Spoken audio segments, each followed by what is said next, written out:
Lights shimmered across the rooftop when I watched my father tilt a white powder into my champagne glass, his hand steady, his smile unbothered. No one noticed. Not the orchestra, not the guests, not even my sister reaching for her drink beside me. I stood there, with the glass warming in my palm, pretending nothing cracked open inside me. They expected me to swallow it quietly like every other silence in this family. Instead, I lifted the flute, smiled back at him, and made a choice. Later, people would ask when everything truly began. I think it was the moment I didn't drink that night. I grew up in a house where silence carried more weight than praise. The walls were lined with Ava's framed certificates, polished trophies, glossy photos of her standing beside judges and coaches. My pictures were there too, but always lower, always smaller, always slightly crooked, as if the house itself understood hierarchy. When I was 12, I won the state science fair with a project I built on the kitchen floor while everyone else slept. I tested water samples from nearby creeks, charted the chemical runoff on poster board. The morning the results came in, I remember walking into the dining room holding the ribbon like it mattered. Victor didn't look up from his tablet. Helena scanned the newspaper. Ava was already dressed for her debate tournament, her hair pinned exactly the way our mother liked. "That's expected," Victor murmured, flipping a page. "A Harris should excel." Expected, not acknowledged. Helena finally glanced at the ribbon, not at me. "Your hair looks messy in the pictures," she said, smoothing a wrinkle in the tablecloth. "Next time, stand straighter. Cameras pick up everything." That night, Ava's debate trophy took the center shelf. My ribbon ended up clipped behind a framed photo of her in a tennis uniform. It stayed there for years, half hidden, collecting dust. The pattern never changed. Holidays were choreographed around Ava's accomplishments, GPA announcements, internship celebrations, the day she received her acceptance letter to a top business school. Every dinner conversation tilted toward her without effort, like water finding its level. My achievements were treated as logistical updates, scores that needed no applause because they were normal. When I applied to study environmental science, the house shifted. Victor called it a waste. Helena said no serious person would choose a field with no future. Ava hovered in the doorway while they lectured me, eyes soft but silent. I learned early that compassion without action still feels like abandonment. The summer before college, I interned with an environmental nonprofit instead of the family company. At breakfast, Victor read the email I'd sent declining their internship offer. He placed his spoon down carefully, the metal barely touching porcelain. "If you insist on embarrassing this family," he said, "you'll pay for your own mistakes." I nodded, went upstairs, and filled out a student loan application. The air in my room felt still almost grateful, like it understood something had finally been named.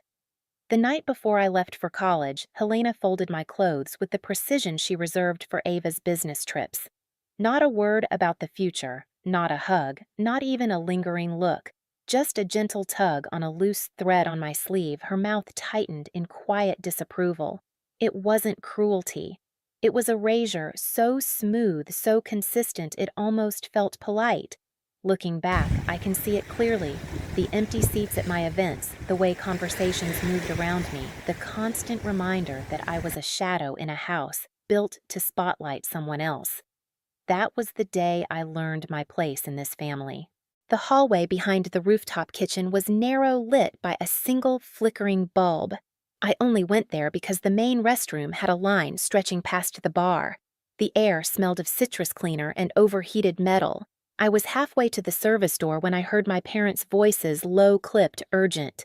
"She can't have access to that trust," Helena whispered. "Not when everything is already unstable." "It activates next week," Victor replied. "If she's independent, she can talk. About the waste, the reports, the samples. You know what that means." There was a pause, then his voice dropped lower. "If she's hospitalized even briefly, the transfer stalls. And if something worse happens before the paperwork clears." Helena inhaled sharply. "Victor." "It's precision," he said. "A controlled setback. Nothing lethal unless she reacts badly. We need time." That's all. My fingers froze around the restroom handle. A quiet, steady burn spread across my chest, slow, almost methodical, like my body was trying to protect me from reacting too fast. They weren't talking about a punishment. They were talking about a contingency plan. About me. I stepped back before they could round the corner. The hallway felt colder on the way out, like the building itself had shifted away from me. Back on the rooftop, the party blurred into a wash of strings and laughter. Guests toasted to futures they didn't know anything about. Helena's smile was flawless again, her eyes scanning the room for imperfections to fix. Victor stood by the champagne table speaking with the head waiter in a voice that could have passed for pride. When the tray arrived, I watched him choose a single glass, the stem between his fingers, the slight tilt of his wrist, the faint, cloudy swirl sinking to the bottom like a secret settling into place. He placed it on the family tray and stepped back as if he'd simply completed a tradition. Ava appeared beside me, brushing stray hair from her face, laughing at some joke a cousin made. She didn't notice Victor watching me, didn't notice the way his gaze tightened when the waiter extended the tray toward us. I reached for the glass meant for me. My hand stopped. My heartbeat didn't. I turned, smiling the kind of smile that looked good in photos. "Here," I said, lightly holding it out to Ava. "Take mine. It's the nicer pour." She didn't question it. She never had reason to. She lifted the glass, clinked it gently against mine, and drank. I felt nothing, not shock, not triumph. Just a quiet, heavy certainty settling in my bones. A certainty that whatever came next had already begun. When Ava's knees buckled, the party didn't fall silent all at once. It rippled, first a gasp near the orchestra, then a clatter of silverware, then the dull thud of her glass rolling across stone. By the time I reached her, her skin had gone pale beneath the rooftop lights, her breath thin and irregular. Victor pushed through the forming circle, calling her name with a tightness he'd never once used for mine. Helena's hands shook as she tried to smooth Ava's hair, her voice trembling with disbelief. I knelt beside them steady because I had to be. "We need an ambulance." No one argued. On the ride down in the service elevator, Ava's head rested against my shoulder, her pulse erratic under my fingers. I didn't let myself think about the poison, not yet. I watched the numbers blink above the door, listened to the hum of machinery, and kept my breathing slow. Her glass, my glass, the swap, the powder settling into gold liquid. The decisions you make in a single breath don't disappear just because the room changes. In the ambulance bay, paramedics took her from me, wheeling her inside under fluorescent lights that made everything look sharper, too sharp. Helena trailed after them, begging for answers. Victor stayed behind, gripping the railing as if the entire building had tilted. "You switched the glasses," he said without looking at me. I didn't answer. Silence was safer. Inside the emergency room, monitors beeped in uneven rhythm. Nurses moved with brisk efficiency. Dr. Shaw, calm but alert, examined Ava with a focus that left no room for panic. She collapsed. Suddenly, he asked, "Yes." "Any prior medical conditions?" Symptoms escalated quickly. Confusion, tremors, and elevated heart rate that wouldn't stabilize. Dr. Shaw's eyes narrowed slightly, his professional instincts catching something beneath the surface. "This looks like exposure to an anticholinergic compound," he murmured half to himself. My throat tightened. "Check for modified derivatives," I said quietly. "Not commercial ones. Research grade." Dr. Shaw paused. "Why?" "Because the man standing a few feet away, fists clenched, had access to compounds no one outside the family labs should ever handle. Because I watched him tip a white powder into a glass with the ease of someone who had rehearsed it. But I didn't say that aloud. Just, check, I said instead. He nodded, already issuing orders. Detective Hall arrived 20 minutes later, notebook in hand. His questions were gentle, at first routine procedural. But when he asked what led to Ava's symptoms, I motioned for Nina and Jenna, both still pale from what they witnessed. Nina handed him her phone. The video played silently, Victor selecting the glass, placing it near the edge of the tray, the subtle drift of powder. Then, me smiling, switching the glasses, lifting a safer flute to my lips while Ava drank. Detective Hall rewound the clip, watched it twice more. Expression tightening. "I'll need copies of all recordings," he said. "They're already in your inbox," Jenna replied. I hadn't asked them to do that, they just knew. As they stepped away with the detective, I sank into one of the waiting room chairs. The vinyl was cold against my palms. The air smelled like sanitizer and recycled air. A vending machine hummed softly near the wall. These small sounds grounded me more than anything else could. They were neutral, predictable, safe. Victor and Helena sat across from me. He kept his eyes on the floor. She kept hers on the entrance to Ava's room. "You've misunderstood something," Helena whispered eventually, voice thin. I didn't respond. "We would never harm our own family." She added louder this time, as if volume made it true. Still, I stayed silent. It was Dr. Carter who approached next, his face drawn with concern. He'd been at the party earlier, congratulating me with a softness I wasn't used to receiving. Now he looked at me as if piecing together something he wished he hadn't guessed. "I heard what happened," he said. "If there's anything you know, anything that could help—" "There is," I replied. "But I've already given it to people who can do something with it." He nodded slowly, understanding more than I said. Hours bled together. Tests were run. Samples processed. More detectives came.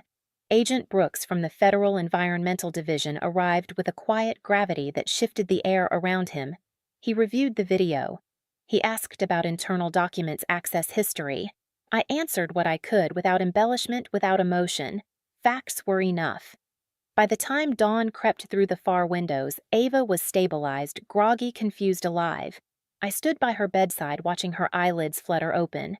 "It wasn't supposed to be you," I said softly. Her brows knit weakly. What I didn't explain. She was still fighting the last effects of the compound. Truth could wait for clarity. Back in the waiting room, the city was beginning to stir, traffic humming somewhere far below, morning shifts clocking in. I pulled my bag into my lap and began the work I'd been putting off for years. I opened my laptop, typed a list of dates, cross-referenced every strange shipment, every withheld update, every internal memo Margaret had warned me about in her journal, scanned the photocopies of water tests she'd kept at the lake house, filed the photos I had taken of the West facility's drainage site, collected screenshots of emails, threats masked as guidance offers disguised as commands, organized everything into labeled folders: research environment, trust, corporate missteps, family directives. Nothing dramatic, just truth waiting in neat stacks. I drafted a message to Claire, the attorney I'd quietly contacted weeks earlier when the house had grown too quiet before graduation. "We need to move forward now." I sent it without hesitation. One by one, I closed the tabs tied to my family name, opened new ones tied to my future, scheduled a meeting with the federal investigators, downloaded copies of everything to an encrypted drive, deleted old access links to the family servers. I worked through the sunrise, the waiting room empty except for a cleaning crew pushing carts down the hallway. When I finally stood stretching my stiff shoulders, the weight I'd carried for years felt lighter, not gone, just no longer strapped to me by force.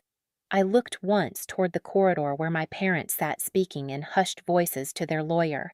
Their silhouettes were small from this distance, contained, manageable. For the first time, they weren't the center of the frame. I stepped outside the early morning air, cool on my face, and whispered into the quiet, "This time I won't fix what they've broken." By midday, the hospital had shifted from quiet urgency to controlled investigation. Uniformed officers guarded the hallway outside Ava's room. A pair of detectives spoke in low tones near the nurse's station, and beside them, Agent Brooks reviewed the printed toxicology results with a focus sharp enough to cut through steel. Dr. Shaw approached me first. His expression was steady, but I could see the tension in the way he held the chart thumb pressed against the corner. "The results are back," he said.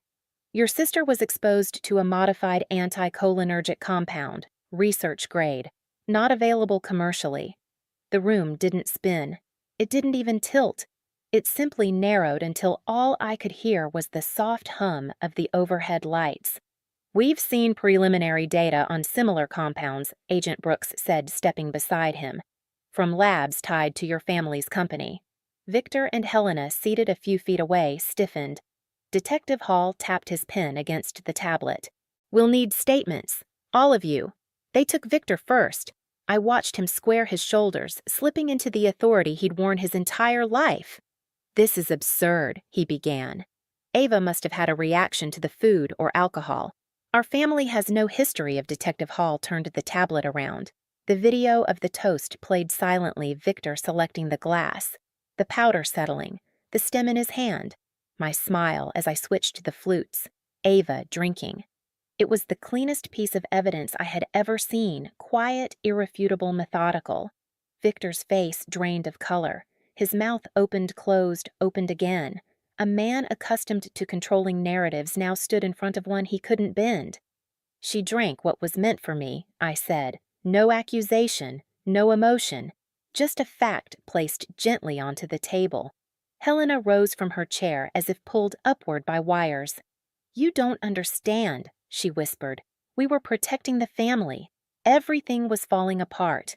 The investigation, the reports. If those documents went public so you tried to slow me down," I asked. Her silence was confirmation enough. Agent Brooks spoke next, flipping through a stack of lab access logs. "Mr. Harris signed out the compound 3 days before the graduation party. And we've located a storage unit tied to falsified signatures. Documents, research samples, disposal records, all indicating attempts to shift liability." Victor shot Helena a look sharp enough to break glass. "You should have kept your mouth shut." She flinched. Detective Hall closed his notebook. "Both of you will be taken into custody, pending formal charges." 2 officers stepped forward. Metal clasps clicked shut. Ava, still weak, watched from her room doorway, leaning on the frame, eyes swollen but clear. When our parents were led past her, she didn't move, didn't speak. She just stared at the people who raised us as if seeing strangers for the first time. Victor turned toward me. "You did this." "No," I said quietly. "You did." Helena reached for Ava with trembling fingers. "Sweetheart, please." Ava stepped back. She didn't need to say anything. The distance was its own verdict. As the officers guided them away, the hallway felt suddenly wider, the air less constricted. No victory, no triumph. Just space, clean, empty space where their shadows used to be. Agent Brooks handed me a card. "We'll need your cooperation moving forward. You'll have it." He nodded once. "Justice begins with clarity. You've given us that." When they were gone, I sank into one of the chairs outside Ava's room. The morning sun filtered through the blinds, leaving thin bars of light across the floor, like the world had quietly shifted into a different shape while we weren't looking. Ava sat beside me a moment later, her hand finding mine with a steadiness she didn't yet have in her legs. "Is it over?" she whispered. "No," I said. "But it's beginning." The lake house was quieter than I remembered. Quieter than anywhere had a right to be. Mornings came in pale layers, mist first, then the thin blue of early light, then the slow reveal of the shoreline, as if the world preferred to wake in increments. I'd wrap my hands around a warm mug, sit on the wooden steps, and let the cold air settle against my skin. After months of sirens, courtrooms, and fluorescent hospital lights, the silence felt almost impossible. Ava moved carefully around the house those first weeks, still recovering, still building back the strength that the compound had stolen. Sometimes I'd hear her pacing softly upstairs, the creak of old floorboards aligning with her breaths. Sometimes she'd join me outside, wrapped in one of my sweaters, staring at the water without speaking. She had traded her crisp business blouses for simple cotton shirts. Her hair, always perfectly smooth under Helena's watch, now fell in loose waves. She looked like someone stepping out of a costume she didn't know she'd been wearing. Meanwhile, my days took on a new rhythm. I worked remotely with a small environmental restoration group, drafting impact assessments, analyzing chemical footprints, developing plans for cleanup sites, much like the facility my family once operated. There was a quiet satisfaction in using the knowledge I'd gained, knowledge they wanted to suppress, for something that restored rather than concealed. Every now and then, federal updates came in. Notices about seized accounts, progress reports about soil remediation, transcripts from former employees who finally felt safe enough to speak. I read each one slowly without celebration, as if digesting a language I'd spent my whole life hearing through closed doors. Closure wasn't loud, it was administrative, procedural, steady. One evening I walked the narrow path behind the house. Leaves cracked under my shoes, the lake catching the last red sliver of daylight. I stopped at the dock, breathing in the scent of cold water and pine. My reflection on the surface looked calmer than I expected, older somehow, but lighter. The rooftop party felt far away, like a film I'd once studied rather than lived through. The glass, the powder, the choice I could still see each moment sharply, but the urgency had faded. In its place was something else. Not forgiveness, not victory, just release. Later inside, I found Ava at the kitchen table sorting through her law school materials. She looked up, offered a tired but real smile. It was the first time in months I saw her eyes without fear behind them. "There's still a lot ahead," she said. "I know. But it feels different now." It does. A breeze moved through the open window, lifting the edge of one of her notebooks. She held it down with her palm, steadying the page. For a long time, we just sat there listening to the quiet, the kind that doesn't ask anything of you, doesn't hide anything from you, the kind that finally felt like ours. I used to think survival meant staying small, staying quiet, folding myself into whatever shape kept the peace. Now, standing on the dock with the lake breathing against the shore, I understand something simpler. Distance isn't abandonment, it's recovery. Truth doesn't need an audience to matter. It just needs space to stand. My family taught me how silence can wound. Life taught me how silence can heal. And somewhere between those two edges, I found a boundary that finally holds. The life ahead of me isn't loud or triumphant. It's mine. And that, at last, is enough.